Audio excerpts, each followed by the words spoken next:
A gente sabe que, bom, pronto, boa tarde a todos e a todas que estão presentes nesse bate-papo com o professor Paulo Boa Sorte sobre o ChatGPT e outras IAs, os desafios na escrita científica. Paulo é um amigo muito querido do Departamento de Letras Estrangeiras, né, da UF São Cristóvão, e também um amigo também do PPGED, é isso que é o Programa de Pós-Graduação em Educação. Ele é líder do grupo de pesquisa Tecnologias e Educação Linguística Aplicada, que é o TECLA, se vocês quiserem seguir no Insta, está com um movimento muito bacana de acolhimento, né? A gente tem visto e tem participado e curtido. Então, assim, Paulo tem sido um estudioso sobre essa questão e um pesquisador sobre essa questão das inteligências artificiais, e aí o nosso convite para estar desenvolvendo essa ação, né, com a gente. Nós queremos agradecer aqui ao PET, que está organizando essa ação. Nós queremos também agradecer ao Grupo Tecla, né, isso ao Grupo GES também, aos alunos da graduação da UFES de Itabaiana, também os alunos da pós-graduação que estão aqui conosco.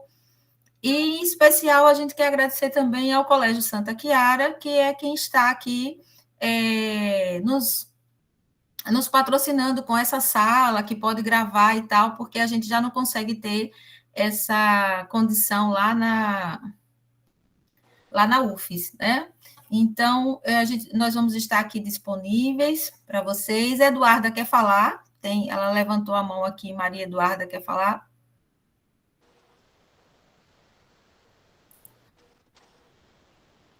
Bom, se você quiser falar, é só você abrir o microfone, tá? Tá com a mãozinha levantada. Então, a nossa dinâmica vai ser, nós estamos com 110 já pessoas, né? Então, tá bombando essa discussão, Paulo. Nossa dinâmica vai ser, Paulo vai começar a discutir e vocês se sintam à vontade para estar perguntando, tirando dúvidas, eu vou fazendo aqui a mediação, tá bom? Depois esse bate-papo vai ficar disponível no canal do YouTube do PET Educação, né? Que é o PET Conexão de Saberes. Então, Paulo, seja muito bem-vindo, muito grata pela oportunidade. Eu sei que sua agenda é lotada e você ter aberto esse espaço só nos envaidece, viu? A gente fica muito feliz. Eu vou estar aqui o tempo inteiro, tá? Disponível, ok? Obrigado, Lene. Meu microfone está ligado, né?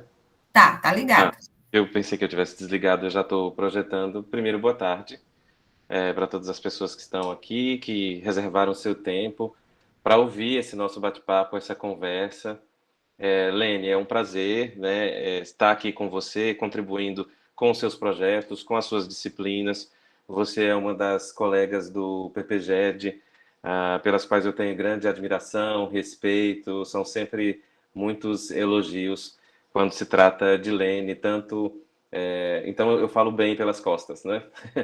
O título a gente decidiu em conversa, que seria ChatGPT e outras IA, desafios na escrita acadêmica. Lene pediu que eu focasse um pouco na escrita acadêmica, e é o que eu tenho feito nos últimos tempos, né, nessas palestras.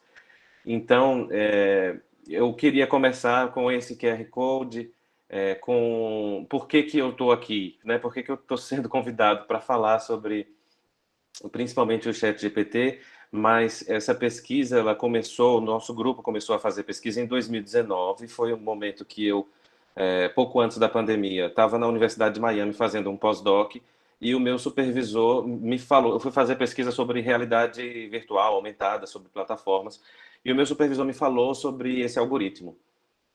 E aí eu falei, nossa, tem umas coisas interessantes que estão para acontecer, nós não sabemos exatamente quando, mas eu vou pesquisar lá no meu grupo quando eu voltar, né, para a UFES. E aí esse foi o primeiro artigo que nós publicamos em 2021. No subtítulo, como vocês podem ver, tem O que nos reserva o algoritmo GPT-3. Na verdade, não tinha a versão comercial do ChatGPT ainda, que foi lançada em 30 de novembro de 2022. E para escrever esse artigo, que na verdade ele partiu de um projeto de PIBIC, que teve pouquíssimos candidatos, porque as pessoas liam o projeto com o nome Algoritmo GPT-3, falando assim, o que esse negócio de computação tem a ver, né, com educação e com a área de letras?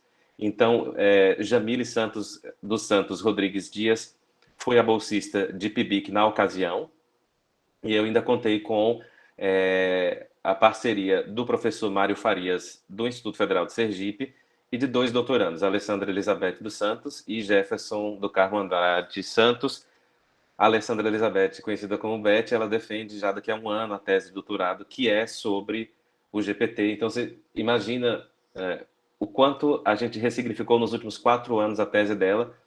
Ela entrou querendo pesquisar GPT-2, e aí nós estamos ainda nesse movimento de como é que vai ser a tese? Vai ser sobre o ChatGPT? Vai ser sobre IA? Vai ser sobre IA generativa? Então, esse foi o primeiro movimento que nós fizemos de publicação. Saiu em 2021, antes dessa versão comercial. E aí as pessoas descobriram que nós fizemos essa pesquisa e aí começaram a chamar. Pra você ter uma ideia, Lene, essa já é a 10ª palestra de abril para cá, quando eu fiz aquela palestra no auditório da reitoria, com todo o boom do ChatGPT. Então, tem aparecido vários convites e aí eu quero divulgar algumas publicações.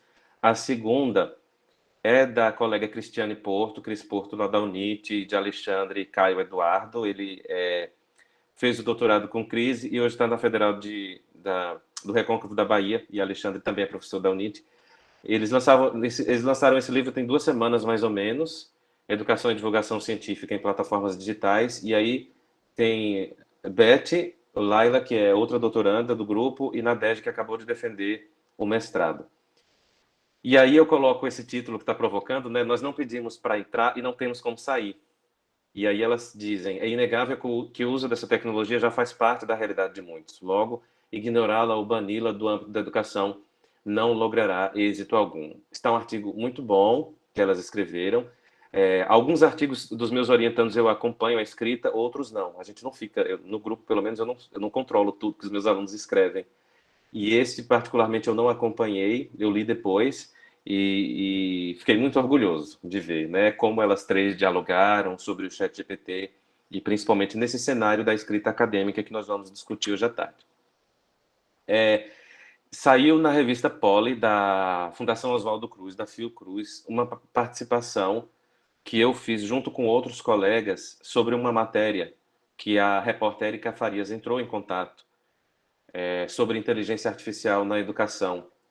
E aí tem um trecho da fala que aparece na revista que eu falo sobre a legislação, daqui a pouco eu vou discutir mais com vocês, mas essa matéria não tem só eu na matéria, mas eu sou o único do Nordeste convidado para essa matéria. Então, o Nordeste está sendo também procurado para falar sobre tecnologias de ponta, sobre discussões mais avançadas. E essa matéria conta com Mariano Pimentel, que é um dos nossos parceiros no PPGED. Ele participa de algumas bancas conosco, ele é professor da Unirio, da área de computação, e as pesquisadoras Carolina Dantas e Viviane Soares, que são da própria Fiocruz. Então, uma das perguntas que foram feitas quando é que a inteligência artificial chegou no Brasil? Foi em 2010? Foi em 2015? Né? E aí, na minha resposta, eu disse assim, o que aconteceu foi a naturalização da inteligência artificial. E aí, coloco muitas aspas na palavra naturalização, principalmente para quem é da biologia. Na verdade, esse ano a gente tem como marco quando as empresas como Twitter, IBM, Amazon e Microsoft, elas adquirem empresas focadas em inteligência artificial. Então, isso aí quer dizer alguma coisa, né? Quer dizer que a inteligência artificial, que existe há mais de 70 anos, começou a ser observada na última década. Mas nós já tínhamos o Waze antes disso, e vocês com certeza devem se lembrar quando o Facebook começou a identificar os rostos dos amigos toda vez que a gente colocava uma foto no álbum. Identificava a partir, olha, esse rostinho aqui é desse amigo do Facebook. Então isso é um dispositivo da inteligência artificial.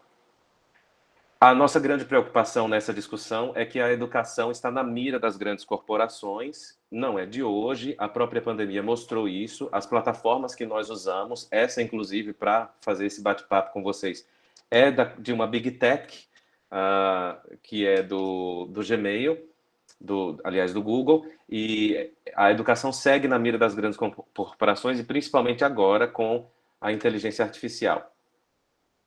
Nós percebemos um movimento de proibição na sala de aula, aconteceu em Nova York logo em janeiro, quer dizer, eles lançaram em novembro, perceberam os alunos usando em dezembro, e em janeiro o Departamento de Educação de Nova York proibiu que os alunos usassem o ChatGPT na sala de aula.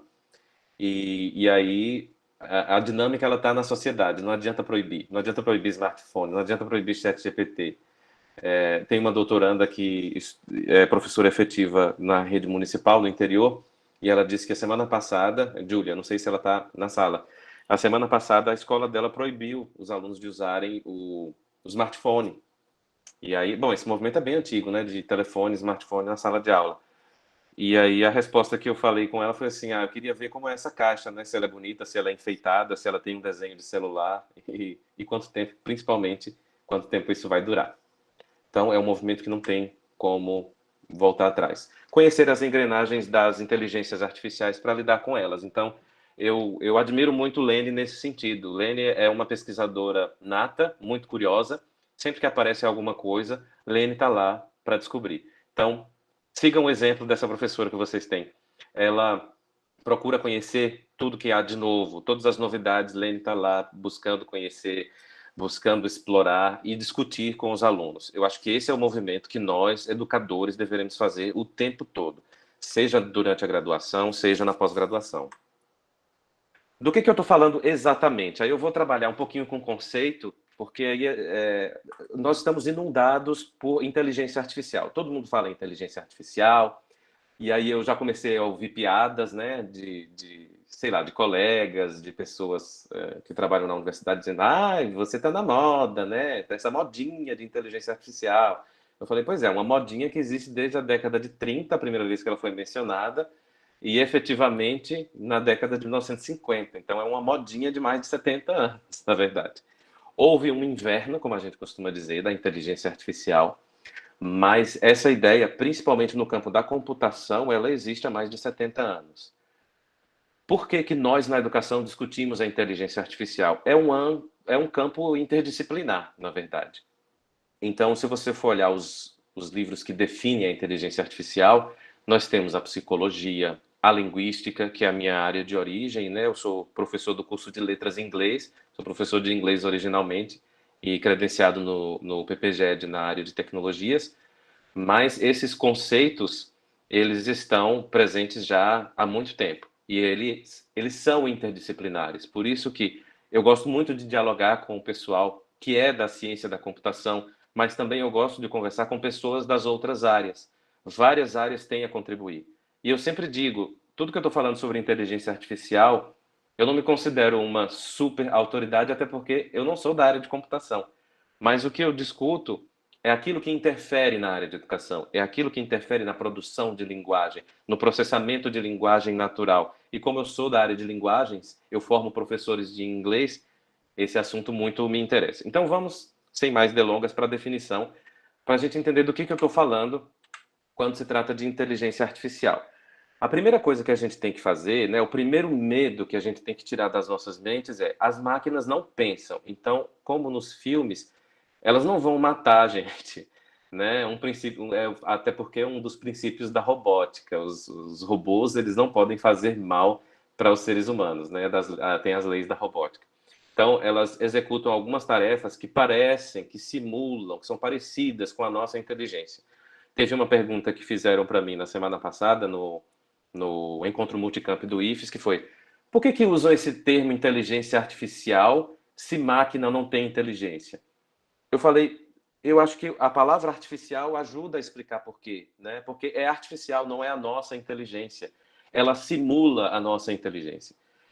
Mas muitas vezes ela faz até mais rápido do que nós mesmos. Então, um dos objetivos é resolver problemas, pode raciocinar, reconhece padrões, compreende linguagens de forma geral, né, num sentido mais amplo, e compreende língua, como línguas naturais, língua portuguesa, língua inglesa, língua francesa, língua espanhola e por aí vai.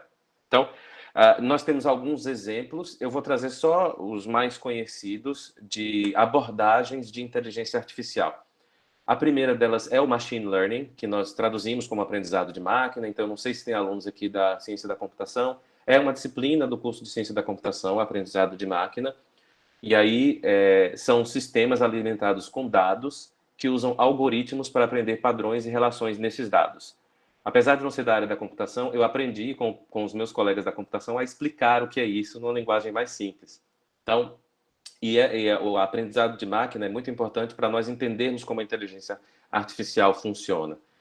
Nós temos os algoritmos que é como se fosse um passo a passo. Eu costumo falar com os meus alunos assim, sabe uma receita de bolo que é sequencial? Então você não pode começar a fazer um bolo colocando o ovo no forno. Você precisa misturar o ovo com outros ingredientes e aí, a depender do quão sofisticada é a sua receita, você tem que fazer uma coisa antes da outra, né? Então, por exemplo, eu aprendi que nós não podemos bater fermento no liquidificador. Você tem que mexer com o garfo, né? Então, o algoritmo ele é um passo a passo, né? Ele é uma sequência de passos que você tem que dar para que a máquina vá buscar a informação necessária. Pensando nisso, como um exemplo prático, o WhatsApp, quando nós estamos digitando, tem até algumas brincadeiras, alguns memes, algumas correntes que falam bem assim: a minha comida favorita é. E aí, para ver o que o corretor vai te oferecer de opção. Se vai oferecer pizza, chocolate, sorvete, quais dessas opções? Então, esse é um exemplo do aprendizado de máquina, quando ele oferece algumas opções. Só que no caso da inteligência artificial, como o ChatGPT, as opções não são só pizza, chocolate, sorvete. Eles têm bilhões de opções para organizar os textos de forma muito coerente, muito coesa, com a pontuação muito bem colocada.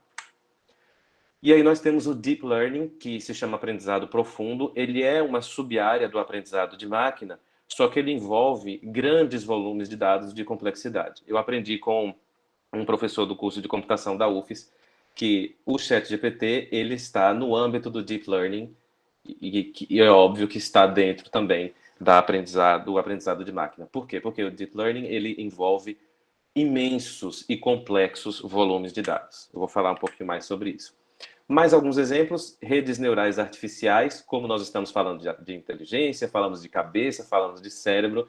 Então, na inteligência artificial, nós chamamos de redes neurais porque é inspirado no funcionamento do cérebro, dos neurônios, né? Então, nós temos neurônios artificiais. Essas redes neurais, elas reconhecem fala, por exemplo, traduzem idiomas, processam imagens, lembram do Facebook? E o processamento de linguagem natural, que entende, interpreta, gera linguagem humana, igual à comunicação entre as pessoas. Então, o grande exemplo é a Siri, né, Alexa, e aí falando Alexa, pode ser que a Alexa de vocês acenda. Quando a gente tenta cancelar um plano de celular, eu tentei cancelar o meu da TIM, que estava vindo caro, e eu vi que tinha planos mais baratos, e eles me colocaram para falar com a inteligência artificial, eu tinha que responder, e aí eles processavam a minha linguagem para oferecer respostas, né? E a robótica, eu não vou falar sobre robótica, porque eu sei que Lene é mais expert do que eu em robótica. Ela teve já projetos de robótica no PET, né? E aí é o desenvolvimento de robôs capazes de interagir com o ambiente e tomar decisões com base em sensores e em informações coletadas. São só alguns exemplos, né, de inteligência artificial, e estou trazendo os principais e principalmente os que se relacionam com o que nós vamos discutir agora à tarde. E eu vou entrar na inteligência artificial generativa, que é uma subcategoria da inteligência artificial, que além de executar tarefas com base em padrões aprendidos, eles têm a capacidade de criar algo novo e único. Essa é a definição. E essas aspas são minhas. Por que eu coloco novo e único entre aspas? Porque o meu entendimento é de que não tem nada novo e de que não tem nada único. Principalmente porque a inteligência artificial generativa vai buscar dados em bancos que já existem. Então, não é algo necessariamente novo. O que tem de novo, na verdade, são os movimentos que a IA generativa faz para oferecer textos para nós. Então, o que pode incluir, gente? Pode incluir tudo, né? Imagens, música, textos, designs, desenhos, filmes. E aí, esses sistemas são treinados em grandes conjuntos de dados e aprendem a capturar a essência do que torna um determinado tipo de conteúdo gerativo ou generativo, como nós podemos traduzir. E aí, o grande exemplo é o GPT, que deu origem à versão comercial do ChatGPT. Então, a quantidade de dados em que eles são treinados é imensa E o mais impressionante é a coesão dos textos que ele pode gerar, das perguntas que ele pode responder, das histórias que ele pode escrever e dos diferentes estilos de escrita, e eu vou mostrar um exemplo para vocês daqui a pouco. E aí existe a impressão de que se gera texto de forma criativa. A primeira vez que eu ouvi falar sobre o GPT, as primeiras coisas que me vieram à mente foram propriedade intelectual, apropriação ética, criatividade. Então mantenham esses conceitos aí em mente, eu vou falar sobre eles. Quando vocês ouvirem falar em parâmetros de treinamento, vocês lembrem assim, é a quantidade de banco de dados e de parâmetros que essas inteligências artificiais têm. Então, a versão do ChatGPT que nós temos gratuita e comercial, ela é do GPT 3.5, treinada até setembro de 2021, e são 175 bilhões de parâmetros. O GPT-4 é 1,5 trilhão. Só para vocês terem uma ideia, assim, você fala, Paulo, mas o que é isso, né? Esse negócio de parâmetro. Tem um slide na frente que, na verdade, eu vou antecipar essa informação. Esses 175 bilhões de parâmetros que o ChatGPT tem hoje equivale à quantidade de dados e de informações da Wikipédia de 0,06%. Então, vocês conseguem ter a dimensão e por que é tão assustador e por que o ChatGPT está chamando tão atenção e por que ele está tão na moda assim? Então, você tem um banco de dados no ChatGPT treinado com 175 bilhões de parâmetros, e isso equivale a só 0,06% da Wikipédia, não é nem 1%.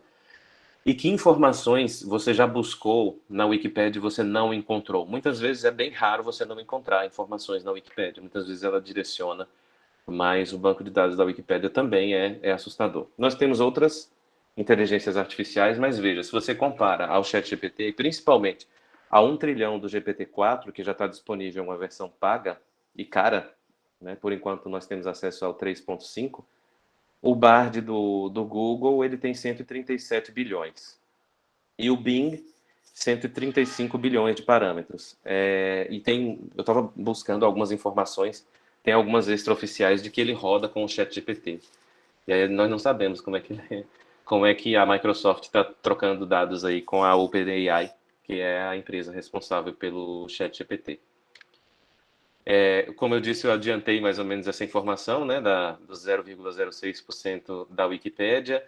Nesse livro que eu tenho sugerido bastante a leitura, porque ele foi lançado em 2020 e ele acabou de ser reeditado agora em 2023, tem 2 meses, chamado Colonialismo Digital, por uma crítica hacker-fanoniana, dos professores Faustino e Leopold, que eles dizem que essa comoção e esse pânico é porque o ChatGPT é diferente dos outros robôs, porque com poucos dados de entrada, ele gera textos, fórmulas matemáticas, desenhos, vídeos, tudo. E eles dizem o seguinte, eu achei bem chocante essa frase, mas eu acho que faz sentido. Uma revolução tecnológica sem precedentes. Eu coloquei aí na educação, mas eu acho que é em todos os âmbitos do conhecimento, né? E aí eu trouxe todas as perguntas que sempre fazem, né? O ChatGPT vai substituir professor, vai substituir psicólogo, as escolas vão proibir. Então, esse é um discurso histórico. Toda vez que surge uma nova tecnologia, surge o pânico, que a imprensa ajuda a espalhar, né, de que nós vamos perder o emprego, nós vamos ser substituídos. Então, isso não está acontecendo só agora, isso aconteceu, por exemplo, com a internet e com o surgimento de vários outros, várias outras desenvolvimentos tecnológicos, né? Paulo, Oi, Dani. Felipe colocou aqui, referente ao slide anterior, que vale a nota que o número de parâmetros pode ser menor e o resultado pode ser melhor, a depender da forma como o modelo da IA funciona. Tem alguns modelos livres, como a Llama, né? Esse daí, foi sobre isso daí. Uhum. Você Sim, quer comentar algo sobre isso? sim, e principalmente sobre como você coloca o prompt, né? Como você faz a pergunta Sim, também. Eu sim. vou falar daqui a pouco sobre as alucinações de alguns deles. Então, eu fiz a mesma pergunta para o ChatGPT e para o Bing, para o Bard. O ChatGPT alucinou em uma delas e o Bard não. Então, vai depender bastante. mas a quantidade de parâmetros ela interfere a depender de como eles também eliminam os bugs do sistema. O que eu tenho visto é que o GPT-4, apesar de ter 1 trilhão de parâmetros, ele tem bugado bastante. Então, está sendo mais interessante trabalhar com o GPT-3. Né? Eu tenho, com esses convites que apareceram, Lene, eu não tenho explorado os outros dispositivos, principalmente pela quantidade de parâmetros, né? Eu acho que eu tenho, Sim, e as pessoas têm me convidado para falar mais sobre o ChatGPT mesmo. Mas é claro que nós vamos acabar acompanhando. A briga só começou, e aí eles prometem um monte de coisa, e muitas vezes eles não entregam nada do que eles prometem, mas essa guerra comercial, que já começou aí com o Google, com a Microsoft e outras grandes empresas, eu acredito que as Big Techs deem conta muito melhor do que as menores, elas vão gerar problemas éticos muito grandes, porque a partir do momento que tem guerra comercial, a parte ética somos nós pesquisadores que temos que exigir. E aí os governos têm que regular, mas nem sempre eles vão entregar, né? com certeza, é verdade. O que que tem de bom? E aí, para mim, eu que sou pesquisador e assim, eu detesto fazer organizar referência bibliográfica. E aí, uma das coisas das quais eu tenho aproveitado bastante é a organização de referências. Eu falo com os meus orientandos, né, que eu não confiro referências, eu não vejo assim, essa referência daqui não está lá embaixo, isso eu não vejo. Eu tanto deixo para a banca quanto para eles, que eu tenho pavor desse negócio de referência. E aí eu publiquei um texto esse ano na revista do nosso programa, Tempos e Espaços, e Alfranço, que é o editor, ele falou bem assim, Paulo, agora é na APA, não é a ABNT. E eu tinha organizado tudo na ABNT. Aí eu pedi, joguei as mais de 40 referências no ChatGPT e pedi para organizar na APA. E ele fez isso muito bem. E eu fui conferindo, obviamente. Eu fui checando se estava tudo certo. E aí o dispositivo transformou lá na APA. Agora, como ele está treinado até setembro de 2021, ele não tem a nova ABNT, mas nós podemos ensinar, dizer, por exemplo, que sei lá, agora são as letras minúsculas, né, para fazer a citação, e aí você pode solicitar que isso seja feito. Uma coisa alguns exemplos agora que eu vou trazer do que ele faz, e aí eu peguei prints de tela para não ficar abrindo um monte de aba aqui. O meu departamento ele é responsável por elaborar a prova do EPLE, que é o Exame de Proficiência em Língua Estrangeira. Vocês que estão na pós-graduação, com certeza devem se lembrar de ter feito esse exame. Então, é o meu departamento quem organiza, né, quem elabora as provas, e aí, 2 vezes por ano, a UFES aplica, que é pela CCV, e os colegas, nós revezamos na coordenação do EPLE. Eu já fui coordenador logo lá no começo, quando foi criado, e hoje em dia a coordenadora sempre manda e-mail, né? Quem gostaria de elaborar, e aí no e-mail a gente responde se quer fazer parte da equipe ou não.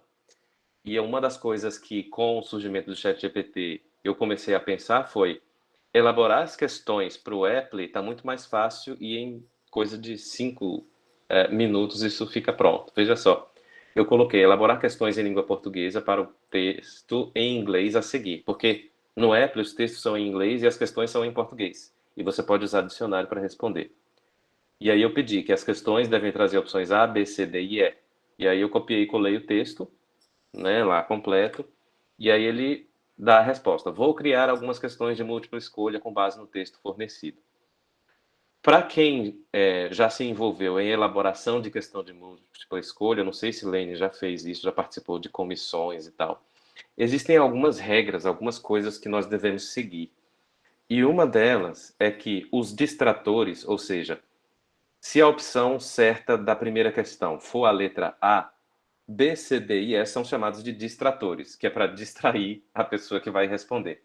Então, os distratores, eles têm que ter o mesmo comprimento. Então, você não pode, por exemplo, fazer uma opção com 2 linhas de comprimento e as outras só com 1 linha. Porque provavelmente essa opção maior geralmente é a opção correta. Então, veja como ele faz. Ele elabora também as questões com os distratores no mesmo comprimento. ele segue, inclusive, essas regras de elaboração. Nenhuma das opções, olha só, questão 3, 4, 5, nenhuma delas ultrapassa as duas linhas, os O distratores. Paulo, ele também toma cuidado com a semântica, né? Sim, Né? Das alternativas, além do tamanho, né? A ordem que cada alternativa comece, ele vai mantendo, assim, a semântica do que pede, né? Isso sim. E aí eu fico me perguntando como é que nós vamos fazer no Apple, né? Para elaborar o Apple. Será que precisa mesmo de uma equipe agora para fazer a prova? E aí eu tinha esquecido de pedir as respostas corretas, que eu poderia ter pedido antes, mas aí eu pedi depois, e aí certamente aqui estão as respostas corretas para as questões. E aí ele vai, primeira questão, ele repetiu a pergunta e deu a resposta correta. E veja, ó, C, C, B, D, D, então ele vai variando também nas respostas. O que que eu tenho feito? Eu não sei se tem algum aluno meu de língua inglesa 3 aqui assistindo. É uma disciplina que eu estou ministrando na graduação. E aí, desde o começo, eu estou fazendo esse teste, né? Eu estou elaborando todas as minhas aulas de língua inglesa 3 usando o ChatGPT. Como eu tenho alguns princípios de ensino de inglês, e tem algumas exigências e tem algumas formas de entender o que é o ensino de gramática, eu levo uns 40 minutos para elaborar. Não é o primeiro plano de ensino que aparece que eu pego, copio e colo, mas eu vou pedindo novas versões de determinadas atividades. Então, como é que essa disciplina está organizada?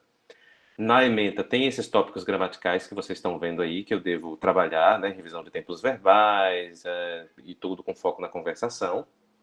Eu uso como texto base essa obra de Bell Hooks, que é Tudo sobre o Amor, Novas Perspectivas. E eu decidi trabalhar com os pilares do pensamento computacional: decomposição, abstração, reconhecimento de padrões e algoritmos. Então eu peço sempre uma aula. Então, por exemplo, tem acho que 2 semanas que eu trabalhei com, eu acho que foi reconhecimento de padrões. Mas eu vou dar o exemplo de reconhecimento de padrões, que é o mais fácil de lembrar. Quando eu trabalhei o reconhecimento de padrões, eu trabalhei o capítulo do livro de Bell Hooks que define o amor. Então, nesse capítulo, ela traz, do ponto de vista científico, vários autores que definem o amor. Então, qual era o pilar do pensamento computacional que eu ia trabalhar? Reconhecer padrões nessas definições. O que tinha ali de padrão, e principalmente de vocabulário, já que nós estamos trabalhando com língua, na definição de amor? Então, sei lá, respeito, justiça, cuidado, esse tipo de palavra. Então, quais são os padrões? E os alunos reconheceram esses padrões. E aí eu pedi para, juntamente com o reconhecimento de padrões, fazer uma atividade em que eu explicasse o tempo verbal, se não me engano, foi a revisão do passado e passado contínuo. E aí o que o chat faz? Geralmente ele traz explicações gramaticais muito tradicionais. Ele vai buscar no banco de dados explicação com exemplos totalmente descontextualizados. E aí eu vou e volto para ele e falo bem assim: eu quero exemplos de como ensinar esse tempo verbal usando o vocabulário do capítulo tal, que era o capítulo lá que definia o amor. Então ele voltava e trazia exatamente o vocabulário específico. Então veja como eu copiei e colei daqui, porque eu vou sempre editando, né? Eu não tenho os prints dos originais. Mas veja como ele inclui na apresentação do vocabulário as palavras que estão presentes lá no capítulo. Então, esse livro está no banco de dados, e aí eu fui conferir mesmo, eu falei bem assim, vai que eu vou levar para os meus alunos esse vocabulário e não tem. E aí eu fui para o capítulo e conferi.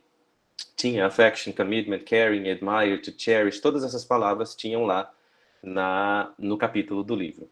E aí ele dá algumas sugestões. É claro que aí eu fico editando, porque muitas vezes eu não concordo com a prática, muitas práticas são tradicionais do ponto de vista do ensino de línguas, mas aí eu vou sempre revisando, e à medida que eu vou pedindo para ele reformular, ele vai dando ideias bem mais interessantes. Então esse é um teste que eu estou fazendo, né? Ele sugere roteiros, planos de ensino, escrita de parágrafos, mas geralmente o primeiro que ele fornece nunca está bom, né? Eu acho que eu costumo falar assim, parece que ele está com preguiça, ele busca no primeiro. E aí eu falo bem assim, peraí, vamos voltar para essa conversação em grupos. reformule, e eu não gostaria de dividir a turma em grupos de 3 e 4 alunos. Eu quero em duplas, né? E essa lista de definições de amor, misturar nas categorias de substantivos, verbos e objetos, eu gostaria que você fizesse dessa forma. E aí ele vai melhorando, né? E aí é a nossa discussão sobre prompts que eu vou fazer mais adiante. E aí eu peço, por exemplo, o plano de aula com duração de 3 horas, com intervalo, e ele oferece tudo isso. Esse é o momento de dar o intervalo, em 5 minutos você faz isso. É bem interessante. Esse print de tela eu levei a semana passada lá, foi a palestra do Ministério Público para os professores do IFES. E aí eu pedi para dar um exemplo de redação, porque como eles trabalham com estudantes do ensino médio, eu pedi naquela estrutura de redação que se pede no Enem. Então eu coloquei. Eu estava meio sem ideia, né? Então eu coloquei uma coisa bem assim, geral. Escreva um texto sobre a pobreza na região Nordeste, como se fosse um estudante do terceiro ano do ensino médio. E aí ele traz a pobreza na região Nordeste. Eu vou ler só esse primeiro parágrafo. É um tema bastante complexo e importante de ser discutido. A região Nordeste do Brasil enfrenta desafios significativos em relação à qualidade de vida de muitos de seus habitantes. Ao analisar essa questão, é possível perceber que vários fatores contribuem para essa situação. E aí eu pensei assim, olha, o professor que pede uma redação, geralmente ele conhece os seus alunos.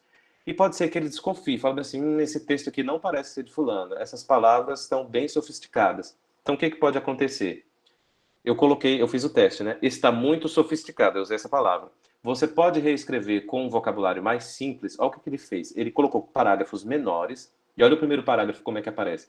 A pobreza no Nordeste do Brasil é um assunto muito importante. Lá tem um problema de localização, né? Nós estamos no Nordeste, aí colocaram lá.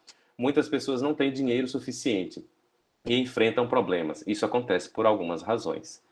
Então, observe que ele também simplifica, só que a questão é, você sabe como pedir ao ChatGPT para entregar as coisas que você quer? E aí eu apresentei também algumas limitações. Muitas informações elas são incorretas, então nem tudo que esses modelos de linguagem oferecem são corretas, e eles não oferecem fonte de citação. Embora você peça, às vezes ele fornece, às vezes ele pede desculpas e diz que foi treinado com 175 bilhões de parâmetros, blá, blá, blá, blá, blá, mas às vezes ele traz uma referência montada, tipo, da área de física para um texto da área de literatura infanto-juvenil, por exemplo. Essas coisas ele faz, e aí você diz que está errado, ele pede desculpa. Então tudo se resolve pedindo desculpa. Ele gera novos textos ou respostas diferentes, com apenas ligeiras alterações nas instruções, ou repetindo palavras previamente utilizadas. Eu fiz isso com. Eu não sei se Beth está aqui, minha doutoranda Alessandra Elizabeth, quando ela estava no doutorado de sanduíche lá nos Estados Unidos e ela estava fazendo os testes. E eu pedi a ela para gerar 2 textos para mim, na época. Eu estava trabalhando com uma disciplina na graduação chamada Tecnologias no Ensino de Língua Inglesa. E aí ela gerou 2 textos. Uma era uma redação que discutia tecnologias no ensino de inglês, e o outro era um roteiro para um podcast sobre tecnologias no ensino de inglês. E aí eu comparei os dois, tanto a redação quanto o roteiro do podcast. E é isso que o tópico 2 está fazendo. As mesmas coisas que tinham na redação, eles sugeriram para o roteiro de podcast. Tudo que se discutia na redação, ele sugeriu que se discutisse no roteiro de podcast. Então, há ligeiras alterações, e aí a promessa do Google, do Bard, é fazer diferente do ChatGPT. Ou seja, é claro que um modelo vai olhar para o outro e falar assim, tem esse defeito aqui, o meu é melhor. E aí o que o Bard vai vender? Que ele não oferece só uma resposta, que ele oferece mais de uma alternativa, que ele é treinado que o algoritmo é treinado de uma forma a oferecer mais variedades de vocabulário, etc, etc. Então existem as promessas. Ele supõe interpretações, mesmo que as perguntas formuladas pareçam ambíguas. Ele aceita instruções inadequadas, demonstrando ações e linguagem tendenciosas. Então, tudo vai depender muito do que você está perguntando a ele. E muitas vezes nessa pergunta você oferece instruções inadequadas. E como a inteligência artificial não pensa, ou seja, ela é artificial, ela vai buscar lá no banco de dados de acordo com a instrução que você ofereceu.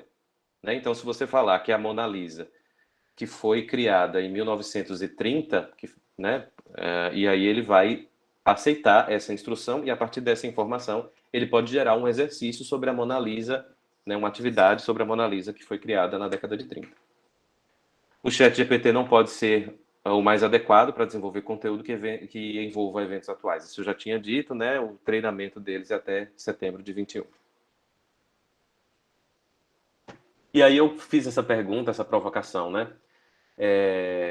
Quando vocês que estão se formando para ser professores, muitos que estão na pós-graduação já atuam como professores, e aí a gente vai enlouquecer, né? Querendo saber quem é o autor. Será que nós vamos precarizar o nosso trabalho virando caça-plágio? Né? Então, eu acho que eu vou falar, eu continuo falando isso para os meus orientandos, ó, eu não vou caçar plágio, eu acho que o nosso trabalho é o outro de formação, principalmente do ponto de vista ético que tem que ser feito. E aí, se você desconfiar muito, você pode até caçar esse plágio, mas eu acho que se nós estamos formando, acompanhando a escrita do texto dos nossos alunos, que já é um trabalho precarizado, nós temos muita coisa para fazer, se nós formos procurar plágio, eu acho que a gente vai precarizar ainda mais. Mas uma coisa que o ChatGPT não faz é detectar plágio. O que aconteceu no final do semestre passado? Em junho, julho, principalmente nas regiões sul, sudeste e nas universidades que tinham calendário regular. Não é o caso da UFES há mais de 10 anos. Né? Nós nunca temos nosso calendário regular na graduação.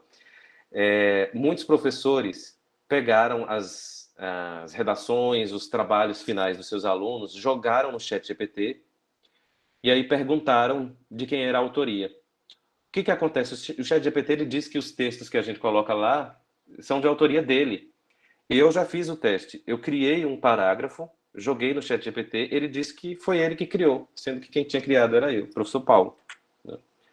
Tem alguns softwares que ajudam a detectar textos feitos por inteligência artificial, que são esses aí, AI Text Classifier, GPT-0, Content Scale AI, Undetectable AI, AI Content Detector. Então, todos eles podem ajudar a detectar textos feitos por inteligência artificial, né? Mas a questão também tem aqueles que ajudam a humanizar conteúdos gerados por robôs. Então, você pega um texto gerado por robô, que está sofisticado, e aí você joga num software, como por exemplo o Undetectable AI, e ele vai ajudar a humanizar esses conteúdos. Né? Então, é trabalho sofrido de professor se ele for tentar dar uma de Sherlock Holmes. Eu ia falar a piada do meme Sherlock Holmes. Né? Se ele for dar uma de Sherlock Holmes, se ele for dar uma de investigador. Né? Então, a minha maior preocupação é essa. Eu acho que o caminho precisa ser formativo e não de punição e não baseado em leis. E aí eu vou mostrar algumas leituras que tratam sobre isso. Sobre a alucinação, esse texto, essa citação aí vai sair num livro que a professora Edmeia da Rural está elaborando, está organizando sobre o ChatGPT. E aí eu afirmo o seguinte: quando um modelo de linguagem produz resultados que não são verdadeiros ou são completamente inventados, disse que está alucinando. Essas alucinações ocorrem quando o modelo é exposto durante o treinamento a dados incorretos, enviesados ou ambíguos. Portanto, como o ChatGPT não divulga as fontes das informações geradas e não detecta plágio, e aí eu grifei essa parte, é necessário verificar sua confiabilidade fora da plataforma. Então, é não acreditar em tudo que o ChatGPT vai gerar, porque ele não está pensando com você, né? Ele não está pesquisando com você. Então, tudo que ele fornecer, nós precisamos, de fato, desconfiar. E aí eu sempre dou esse exemplo, acho que eu dei esse exemplo num evento chamado Pint of Science, que teve em maio. A Maria Antonieta Alba Celani foi a minha orientadora de doutorado. Ela faleceu com 94 anos de idade, se não me engano. E quando eu defendi minha tese, ela tinha 90 anos. Então, quando ela faleceu, ela ainda orientava, ela estava na pós-graduação, fazendo pesquisa. E ela ficou, eu fiz as contas, cerca de 75 anos atuando como professora de inglês ou formadora de professores de inglês. No final da década de 70, ela que implementou o inglês instrumental no Brasil, nas universidades, fazendo isso viajando pelo Brasil, né? Não tinha internet. E ela não tem absolutamente nada da área de matemática.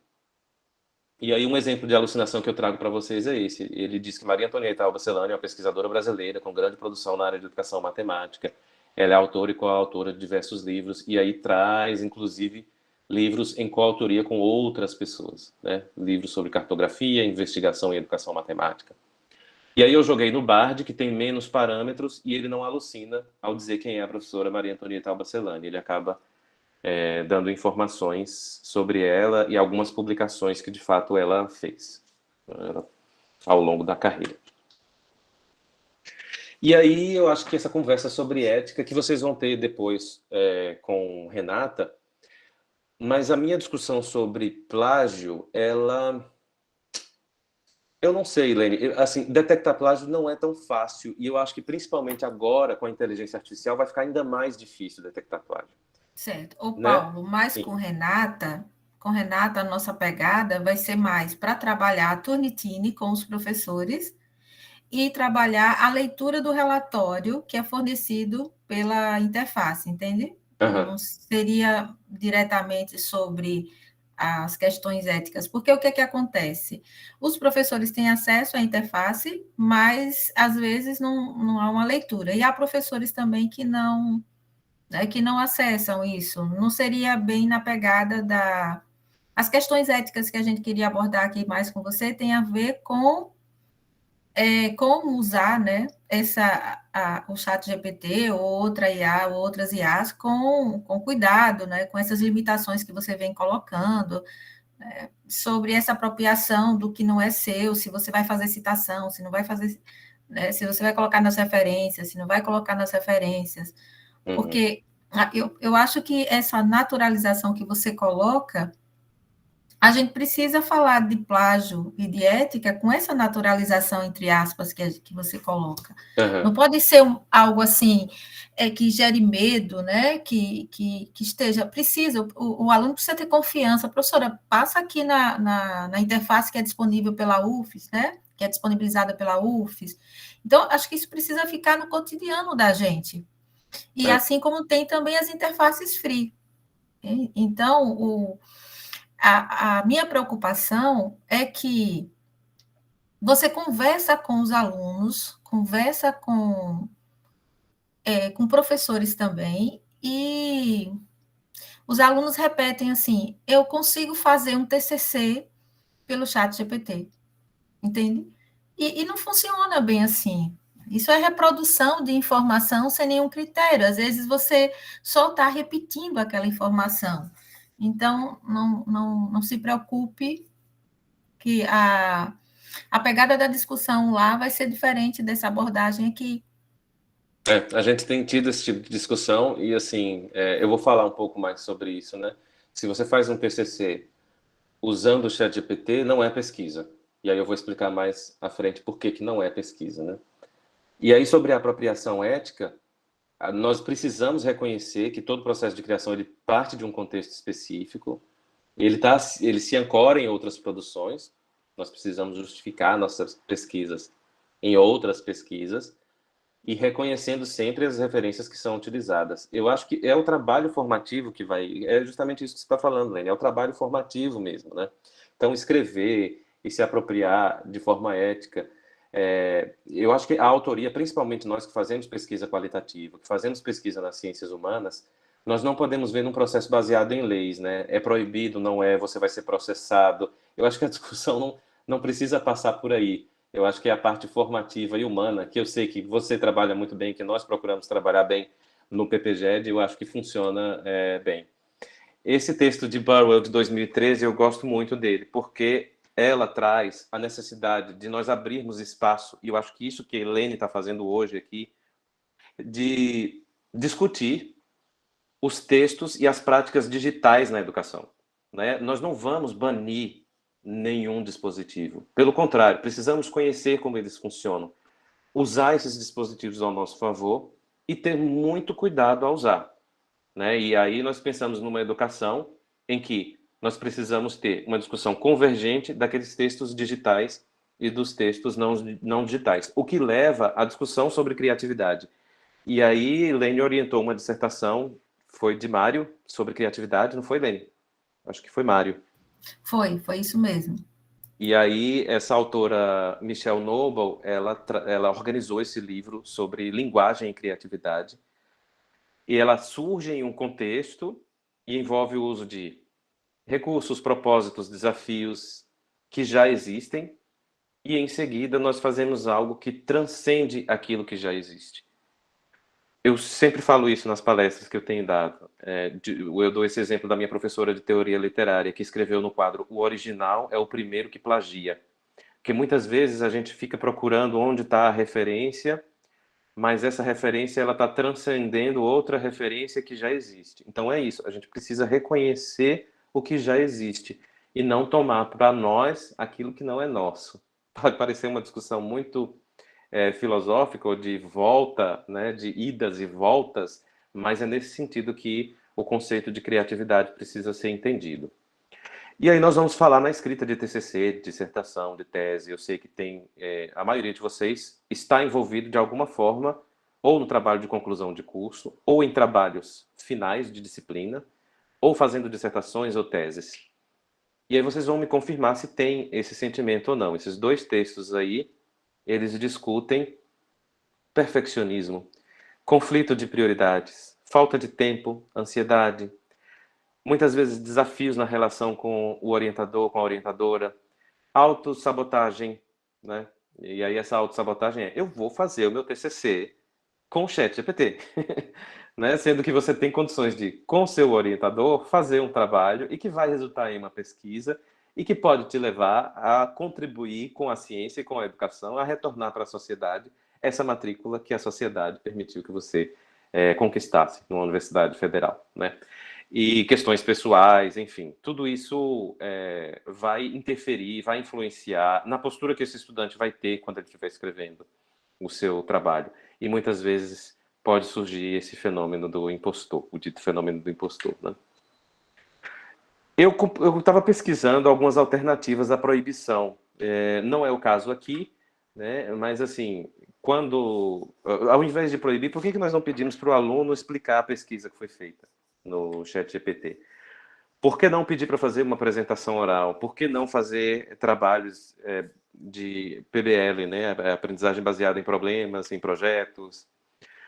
Fazer perguntas específicas que provavelmente o aluno vai precisar ir a fundo no assunto para poder responder. Aí eu trouxe esses dois exemplos que já estão virando até clichê nas minhas palestras. Você prefere ser vassalo ou suzerano? Quer dizer, aí o aluno vai falar: nossa, o que eu prefiro ser? Primeiro tem que saber o que é vassalo e o que é suzerano.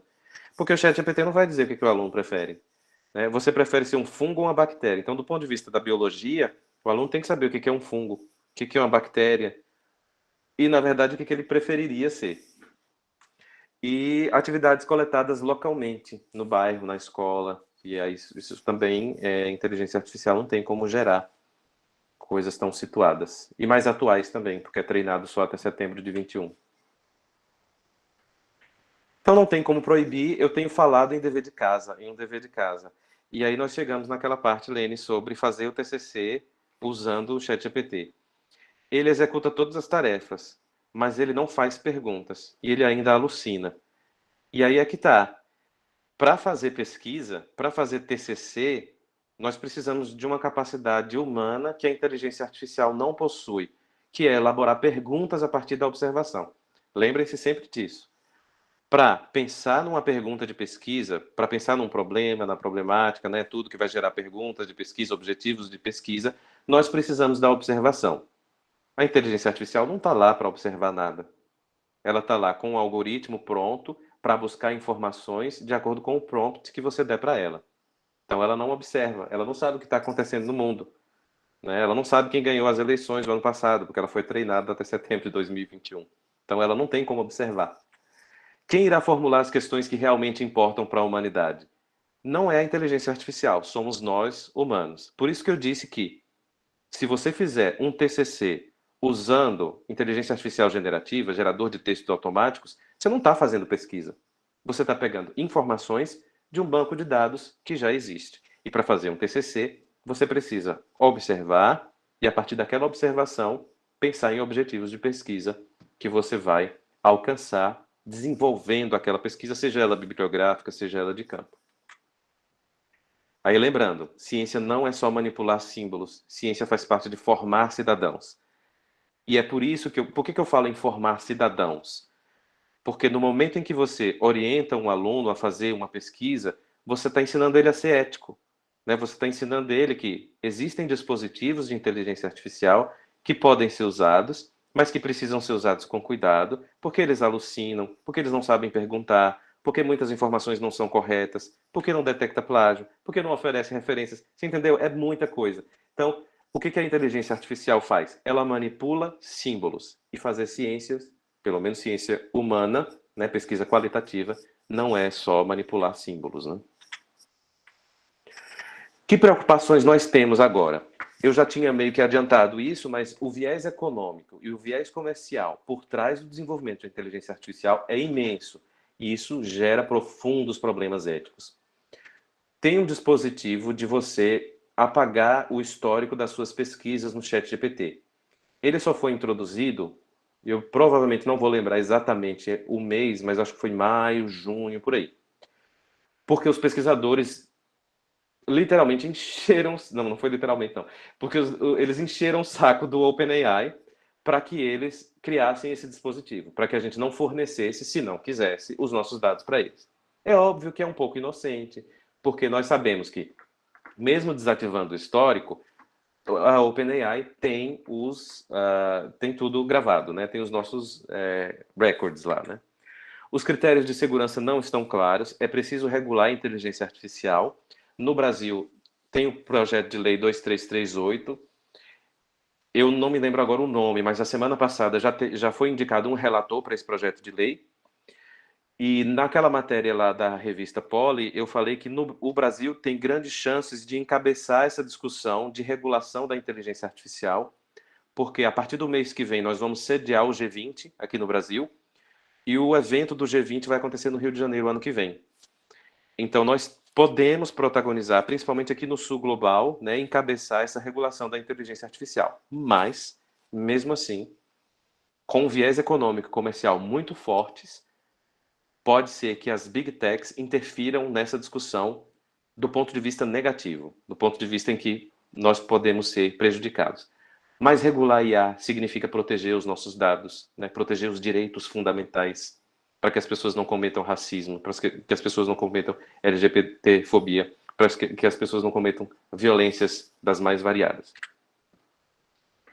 Não está claro ainda que efeitos a inteligência artificial vai ter na sociedade, na economia, na cultura e até do ponto de vista psicológico também. E o desenvolvimento da IA está centrado no norte global. Então, são as big techs estadunidenses, né? Amazon, Apple, Google, Meta, que é Facebook, Instagram e a Microsoft, em guerra com a China. Vocês sabem que tem muitos estados que tentam proibir lá nos Estados Unidos que os estadunidenses acessem o TikTok, justamente porque se libera nos Estados Unidos, os chineses têm acesso aos dados, aos hábitos, localização dos estadunidenses. E como eles têm essa guerra comercial com a China, eles não querem ofertar os dados ou como funcionam os hábitos dos estadunidenses. E aí a minha pergunta é, será que nós do Sul Global teremos voz e vez nessa guerra? Alguns acreditam que sim, outros acreditam que não.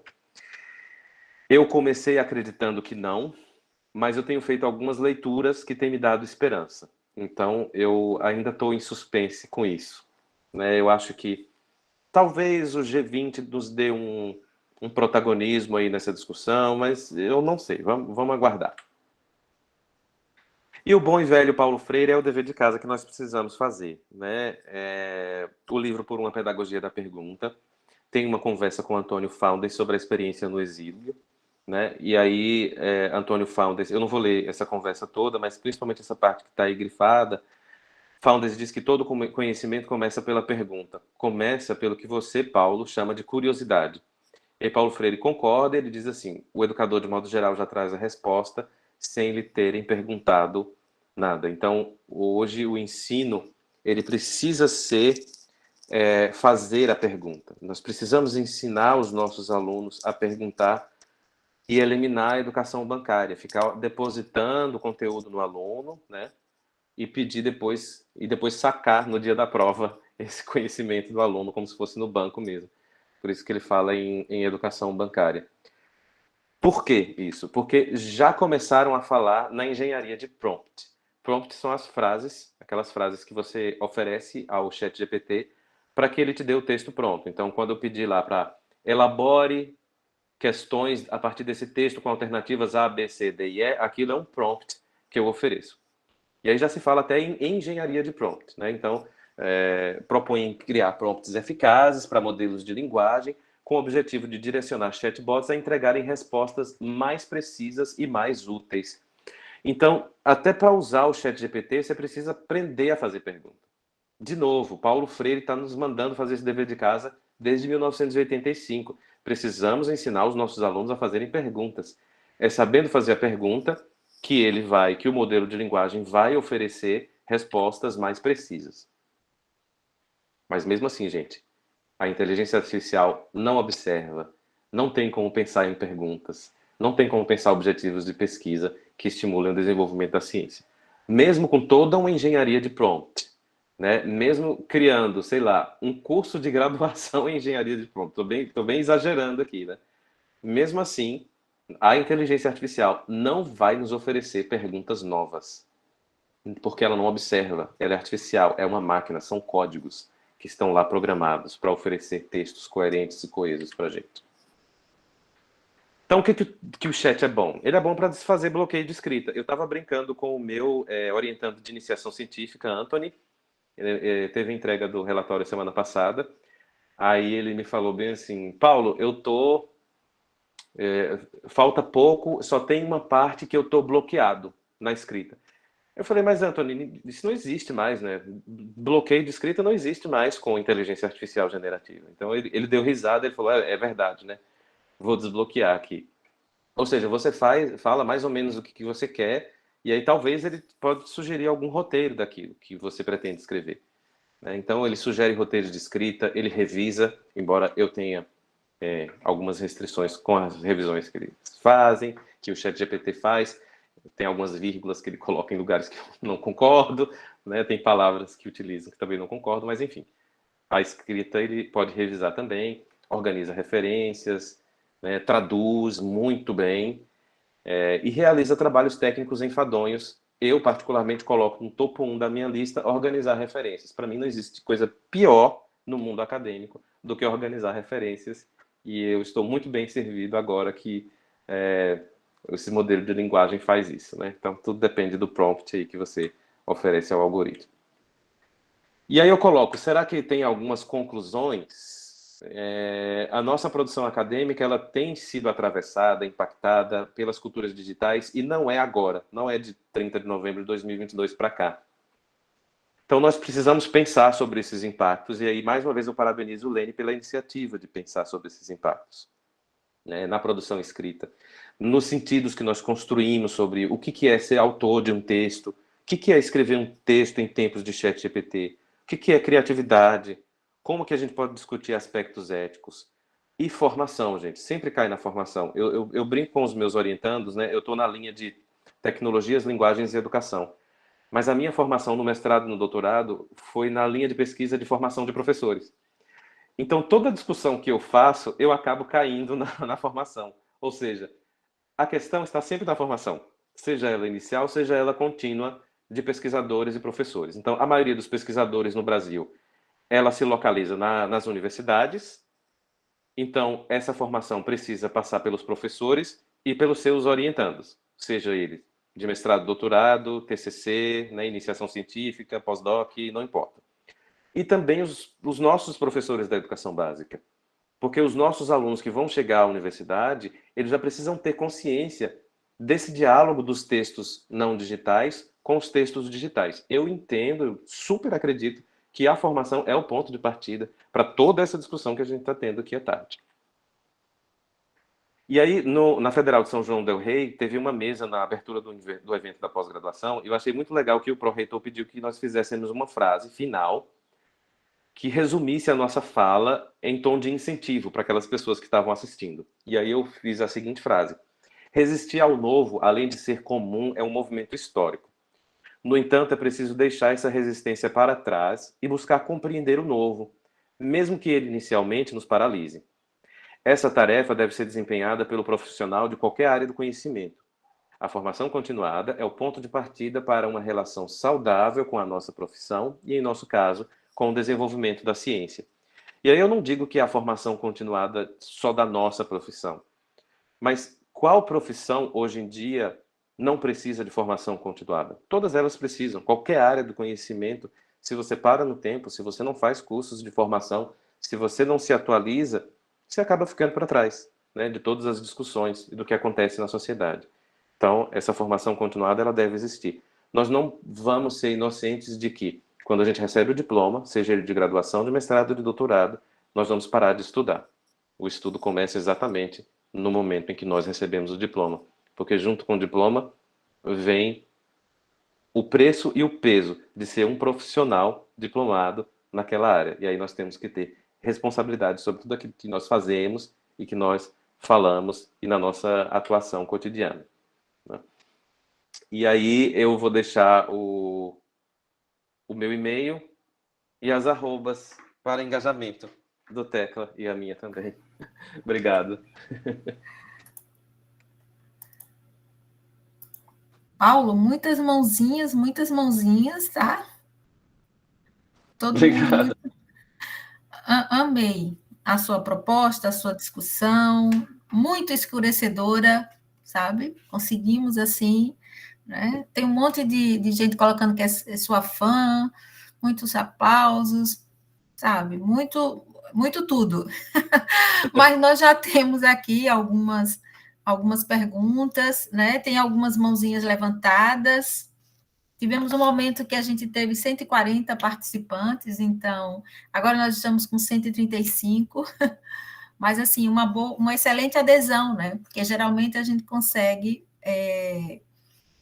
40, 50, 70, tá? Mas assim, então você está em alta, viu? E não é porque você está na moda. É o assunto É... que está na moda, né? E aí eu teve uma vez que eu entrei em crise, Lênia, isso eu vou falar e vai ficar até gravado, né? Teve um desses, porque até o mês que vem terão sido acho que 14 palestras, de abril para cá. E cada palestra que eu faço, quem já assistiu mais de uma palestra minha, vê que eu repito alguns slides, mas eu nunca fiz o mesmo slide para a mesma palestra, porque sempre que eu vou pensar o tema, olhar o público, ou sempre aparecer uma coisa nova. Então, é um assunto que tem enlouquecido. Então, teve uma vez que eu entrei em crise, eu falei assim, meu Deus do céu, mas para que eu fui inventar de fazer pesquisa nessa área? Mas quando termina, quando acaba a palestra, eu falo bem assim, poxa, que bom que eu entrei nessa área, né? Que bom que eu resolvi discutir esse tópico. Mas, ó, mesmo a temática estando, né, assim, em evidência, a verdade é que ter o seu nome potencializa demais o desejo de estar aqui, né? Assim, o fato só de você estar estudando, de você ser um pesquisador, pelo seu comprometimento nas pesquisas, tá? Então, a gente agradece, a gente sabe que seu tempo é curto, então a gente vai aproveitar aqui.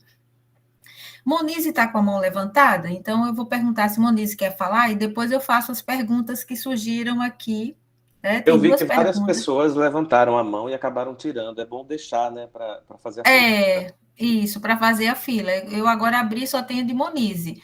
E temos mais duas perguntas. Então, Monize, você quer falar antes de eu fazer as perguntas?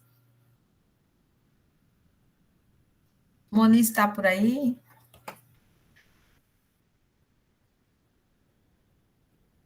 Então, Márcia está dizendo muito obrigada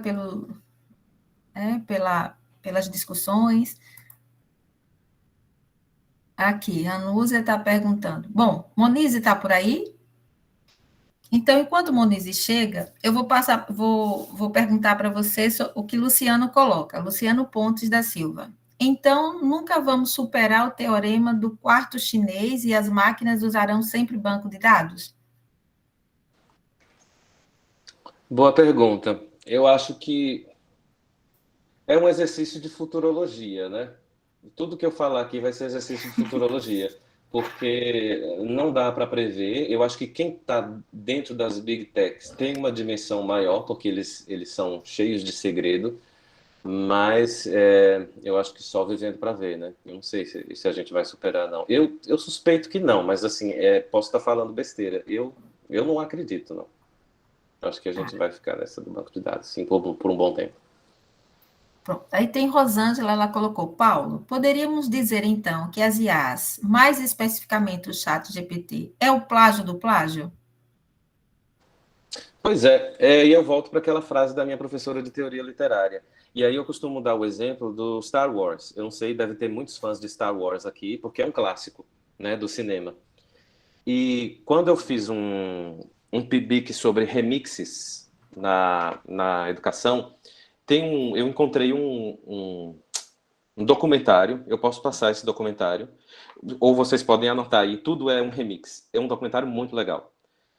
Que aí ele discute essa coisa de qual é o original, na verdade. E aí, se você for pegar as referências de Star Wars, que a gente acha bem assim, bom, Star Wars é um clássico, então ele não se baseia em nada. Gente, tem cenas de Star Wars, cenas que são literalmente copiadas de filmes que vieram antes.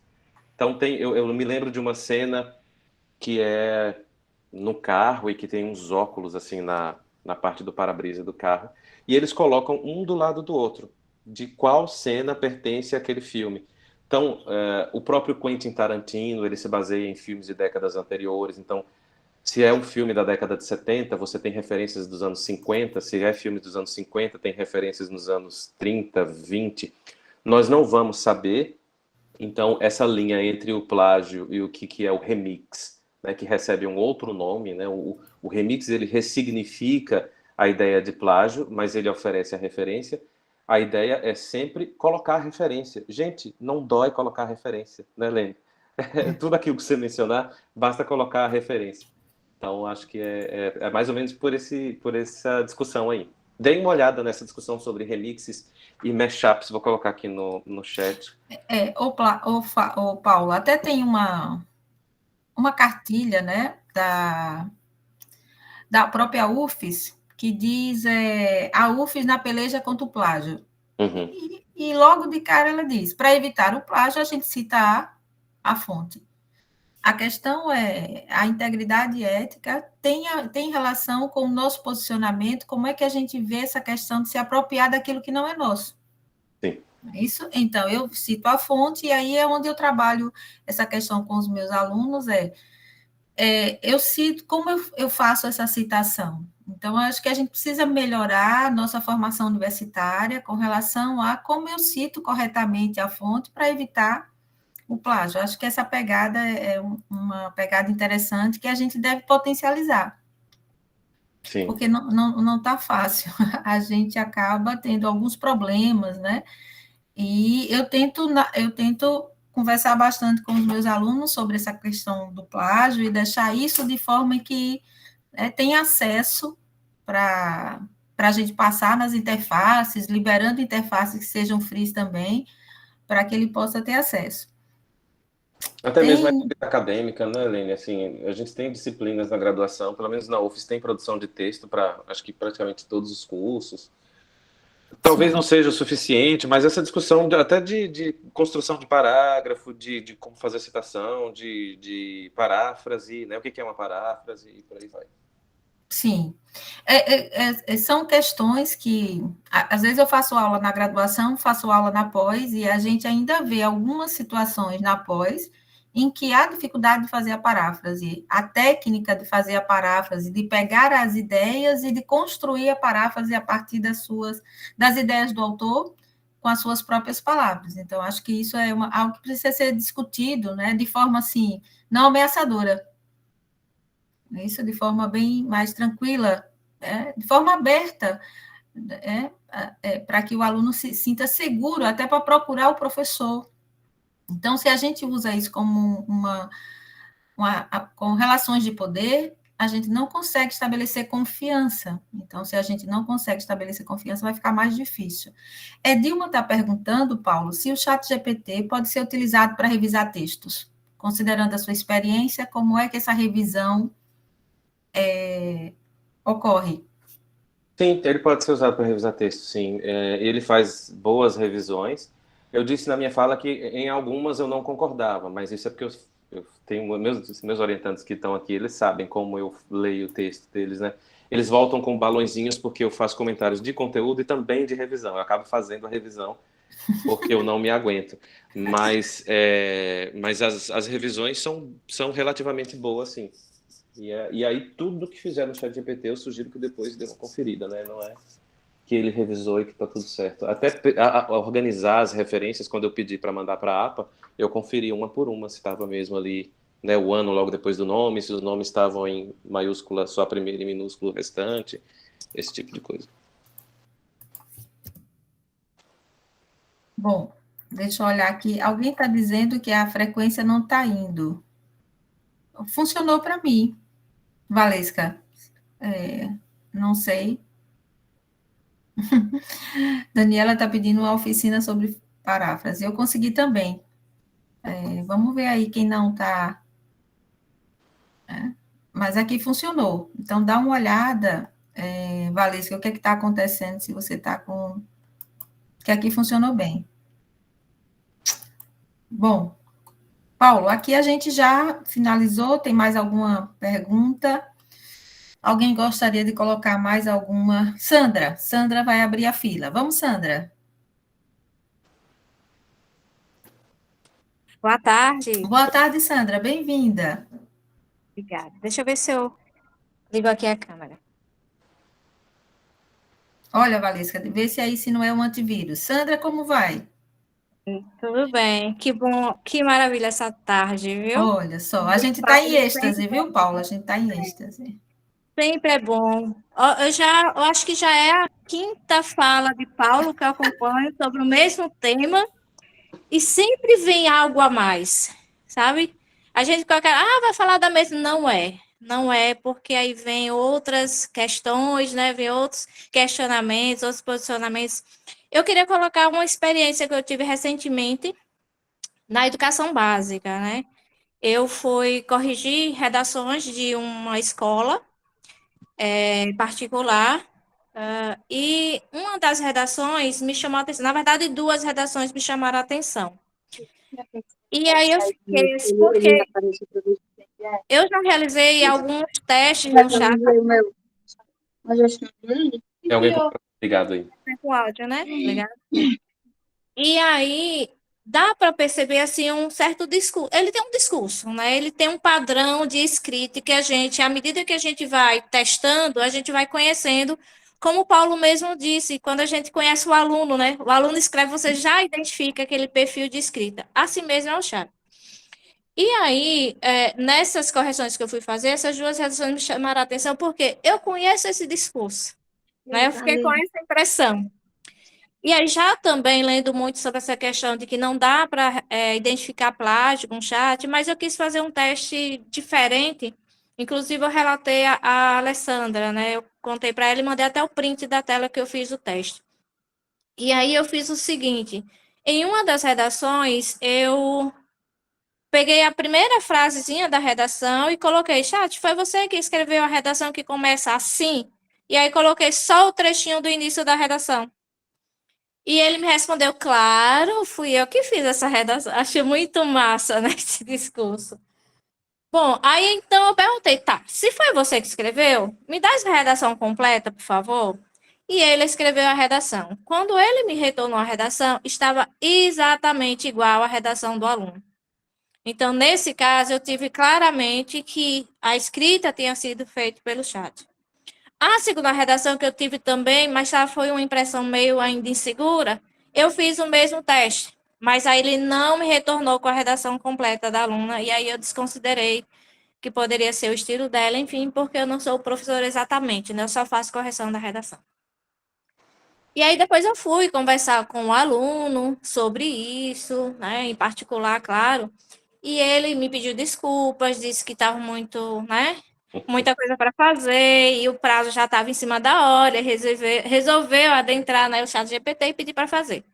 Enfim, então essa experiência, assim, é muito nessa linha mesmo que o Paulo está trazendo, a gente precisa muito não proibir, mas ensinar esse uso, né? Esse uso precisa ser consciente de outra forma. Esse bloqueio criativo não é só no ensino superior, principalmente na educação básica. Então, a gente pode usar, sim, né, o chat como esse meio para desbloquear essa escrita dos nossos alunos, porque eles têm, né? Eles passam a vida toda sendo castigados, entre aspas, na maneira de escrever, e aí chega no ensino médio, eles têm horror da escrita, porque a criatividade já foi podada, né?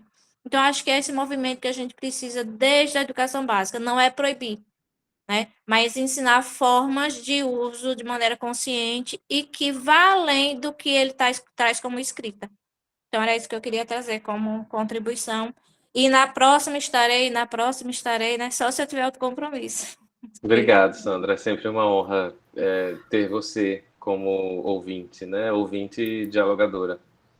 E aí, o que tem? As pessoas têm discutido assim, muito cuidado para não perguntar se o chat fez os textos. Geralmente ele diz que sim, mas eu gostei dessa ideia que eu ainda não testei de, então, me forneça o texto completo. Às vezes ele vai fornecer, às vezes não vai fornecer.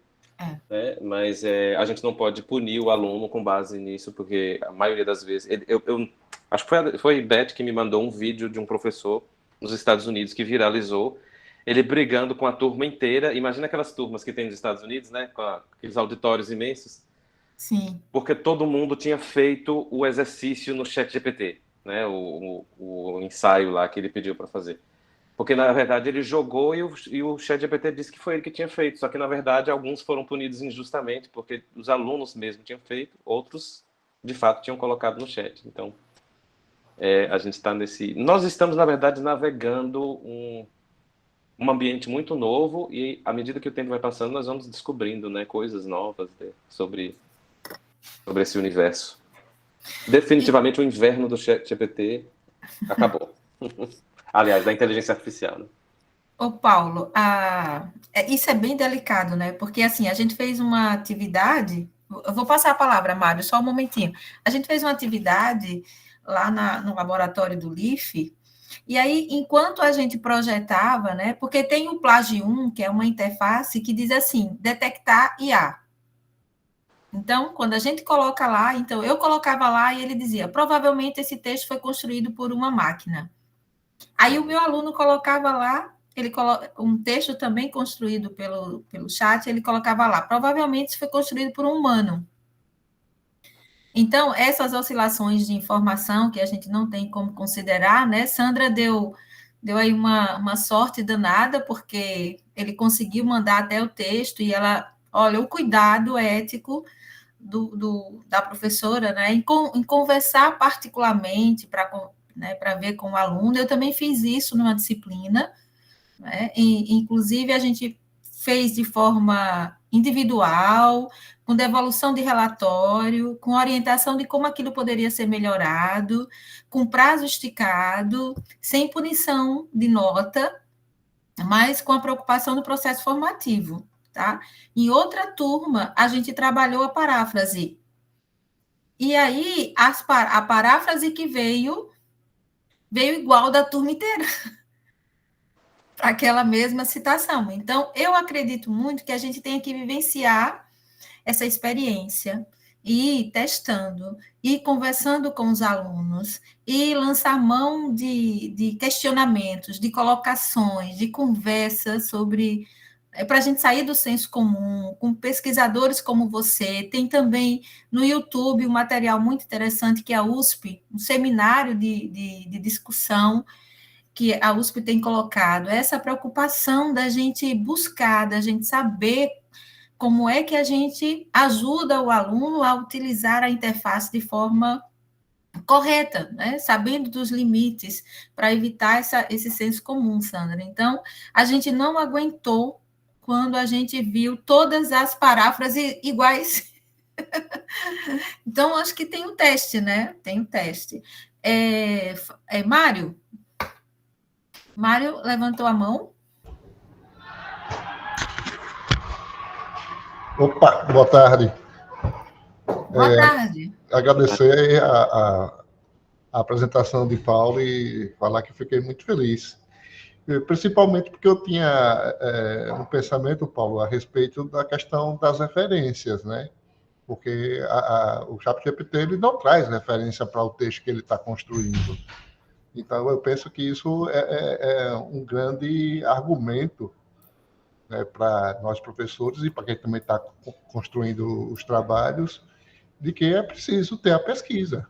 Né? Paulo deixou muito bem isso, eu fiquei muito feliz quando Paulo fala da importância das referências em qualquer trabalho acadêmico, né? Porque é um trabalho de pesquisa, você produz um outro conhecimento a partir de conhecimentos que já existem, e isso precisa ser referenciado, né?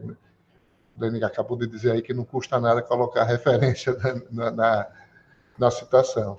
Então, eu fiquei muito tranquilo, né, quando um especialista, alguém que estuda, fala a respeito da importância da referência, né, não de desacreditar esse recurso como uma possibilidade de desenvolvimento para a gente, mas de usar ele com ética, né, com o devido cuidado. Então, Paulo, parabéns. Fiquei muito feliz de ter visto a sua apresentação.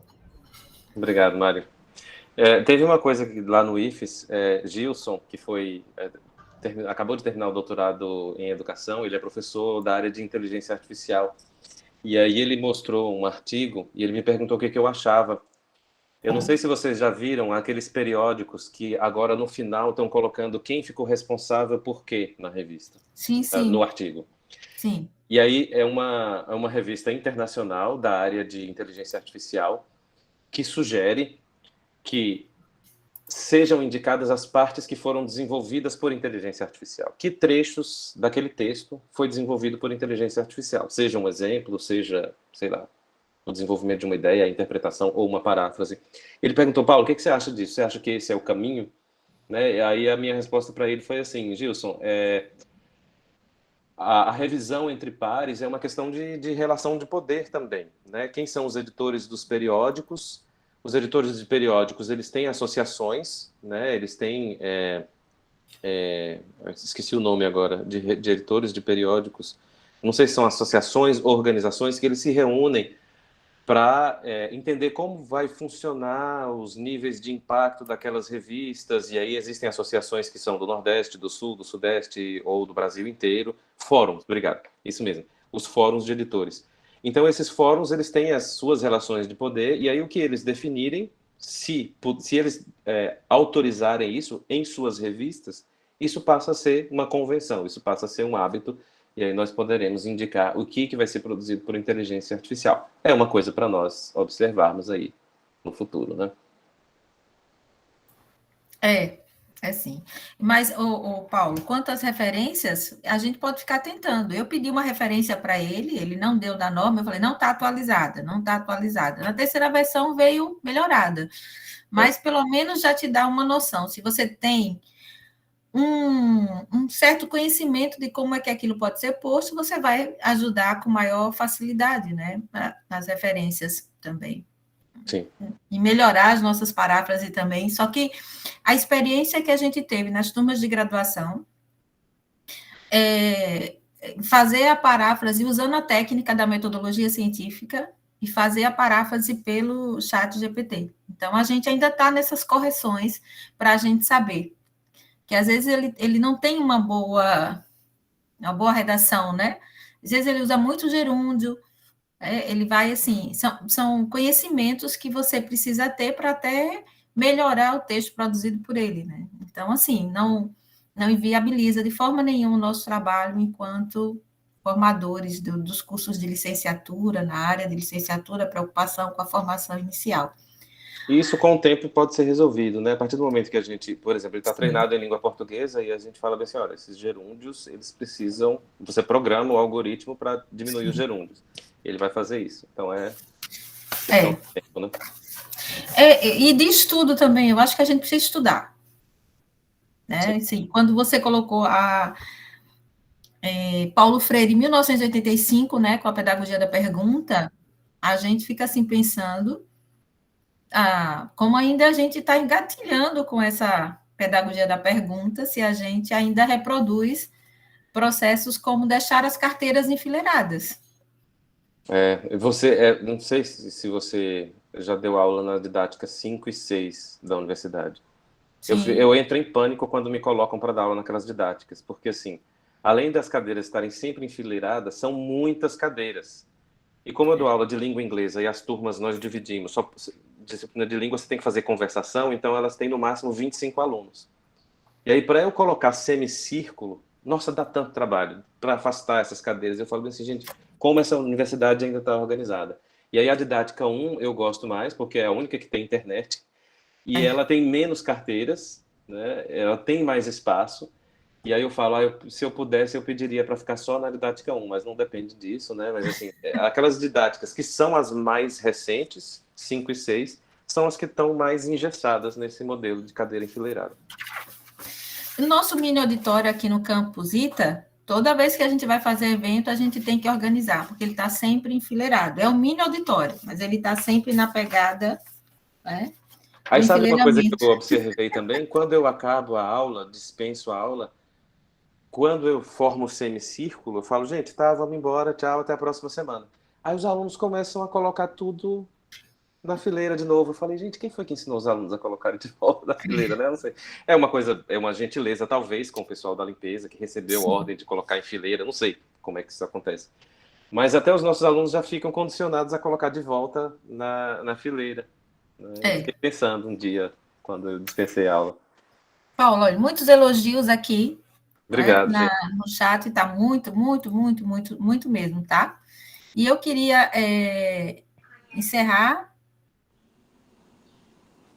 aqui, agradecimento também, querendo mais encontros sobre isso. Eu queria encerrar só fazendo uma síntese, que, ao meu ver, é uma homenagem a você, tá? Porque, que honra! Eu gosto de fazer essa síntese, porque eu só consigo aprender se eu... Graziela, quer falar? Graziela? Não, é que acabei ligando sem querer, professora. Tá bom, então. Mas, olha, na tarde de hoje, nós estivemos com um amigo muito pesquisador, muito curioso, uma pessoa muito querida e muito competente, trabalhando com o chat GPT e as outras IAs, né? Com foco na escrita científica. Ele iniciou com sugestões de leitura, com a preocupação dele no campo da linguagem, que é o que ele estuda. Também ele trouxe essa ideia do novo e do único, entre aspas, para mostrar o movimento de captura e essência do chat GPT, alertando sobre os parâmetros de treinamento.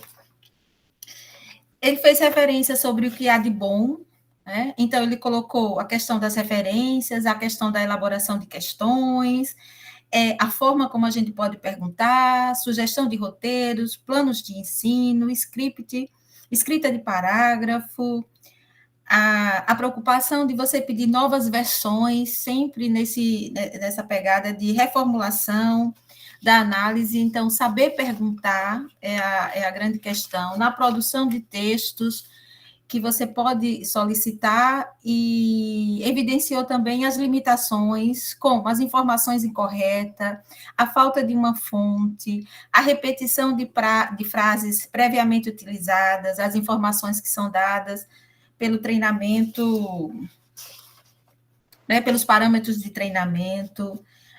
Ele supõe interpretações, então, o cuidado com as instruções, por causa da linguagem tendenciosa que o site pode ter. O fato do site, do chat GPT, ter informações até setembro de 2021, ele colocou uma preocupação, isso pela precarização do trabalho docente, que a gente não deve ser um caça-plágio dentro do chat GPT, porque o chat GPT também causa alucinações, né? Então a gente não pode acreditar em tudo, precisamos ter esse cuidado. Esse cuidado que ele também colocou da ética, da responsabilidade, da autoria, de você não se apropriar do que não é seu. E colocou também sugestões de alternativas à proibição do chat GPT, né? Da impossibilidade de construirmos uma pesquisa dentro dessa interface, porque ciência, né, tem relação com formação de cidadãos, não tem formação com... Não é manipulação de símbolos que fazem a IA. Ciência envolve qualidade no campo da educação, então, tem as questões éticas, no campo econômico, tem os critérios de segurança, para isso está sendo discutido o projeto de lei 2338, que também a regulação da IA ela potencializa a nossa proteção de dados. A gente precisa ter um entendimento sobre a sociedade, sobre a economia, sobre o campo. A gente ainda não tem discernimento sobre o alcance, né, isso dos efeitos da inteligência artificial na sociedade, na economia, na cultura, e também no campo psicológico. Ele colocou também o centro da IA seria no norte ou no sul global, que discussão é essa, que disputa de poder seria esse. Trouxe o nosso saudoso Paulo Freire, isso com a pedagogia da pergunta, para discutir a curiosidade. Então, quem sabe esse movimento possa estar ajudando os professores a repensar, né, a forma como as atividades são passadas, que ações operatórias mentais a gente pode passar nas nossas atividades, não é isso? O ensino para fazer pergunta, além da educação bancária. Isso trouxe também a ideia da engenharia do prompt, que é aprender a fazer pergunta para estimular o desenvolvimento da ciência, porque a IA não consegue fazer isso. Mas o ChatGPT pode desfazer bloqueios, sugerir roteiros, revisar, traduzir, fazer esse trabalho técnico mais enfadonho para as pessoas, é um modelo de linguagem, mas que ainda nós precisamos desenvolver nossa capacidade de autoria, de criatividade, com cuidados éticos. E aí ele finaliza dizendo que a importância disso é a formação. Então, precisamos cuidar da formação universitária, que é a formação inicial, precisamos cuidar da formação continuada, com os professores da educação básica, com os professores do ensino superior, para a gente ter, né, condição de estabelecer digamos assim, melhoria no nosso processo, no nosso trabalho, e se permitir aprender com os pares, sabe, Paulo? A gente tem uma cultura que a gente não pode aprender com os nossos pares, e eu acho isso, assim, uma tristeza dentro da academia. As pessoas usam muito salto alto, e aí não valoriza aquele potencial que o nosso colega tem. Então, assim, eu gosto muito de andar com você, eu gosto muito de andar com Simone, porque a gente se entende e a gente aprende com a gente, os nossos orientandos estão com a gente, sim, e a gente tem esse respeito por todo o trabalho que é desenvolvido. Então, eu quero dizer que a minha síntese bem básica, né, foi o que eu consegui me apropriar disso, e ainda vou continuar estudando, e quero dizer assim, que foi uma satisfação imensa ter o seu tempo e a sua disponibilidade. Muito obrigada, viu? Lene, o PET agradece, os alunos agradecem, nós professores também agradecemos muito, e a participação de todo mundo. Cortei a sua fala, desculpe. Não, eu só quero mesmo agradecer, dizer que estou honrado, foi um convite que eu jamais negaria, né? Um convite de dialogar com você. Eu queria que nós estivéssemos mais próximos, para isso nós precisaríamos estar na mesma linha de pesquisa, mas nós não estamos ainda, quem sabe, mas eu tenho muito orgulho de ter você como colega no programa de pós-graduação em educação, né? Uma professora que eu elogio sempre para os meus alunos, volta e meia no Tecla, você é citada, né? Tanto os meus alunos quanto eu falam assim, olha, Lene ensina isso, Lene lembra que a gente tem que fazer dessa forma, principalmente quando nós discutimos objetivos de pesquisa e tal. Muito obrigado pelo seu convite, foi um prazer passar essa tarde com você, com o pessoal do PET, da graduação, da pós-graduação, enfim, da Universidade Federal de Sergipe, que é a nossa casa. Eu jamais negaria esse convite. Foi um prazer estar com vocês e estamos aí. Muito obrigada, hein, gente? Agradeço também ao Colégio Santa Chiara pelo apoio, né, com a interface. Agora a gente vai poder colocar isso lá no YouTube, no canal do PET Conexão de Saberes. E aí a gente vai ter como estudar e estudar novamente e aprender com você, Paulo. Muito obrigada. Obrigada a todo mundo que ficou por aqui, não é? Grata. Eu acho que é meu filho que está aqui ligando Eita, esqueci. O liquidificador. Tá? Esse barulho aí acontece quando a gente está em casa, né? Muito obrigada a todo mundo, valeu por essas aprendizagens todas, pelos orientandos também que estão aqui. Um beijo, acho que eu não sei se eu esqueci. Jaine levantou a mão, quer falar, Jaine? Nós estamos nos despedindo já. Foi Helene, desculpa, foi errado.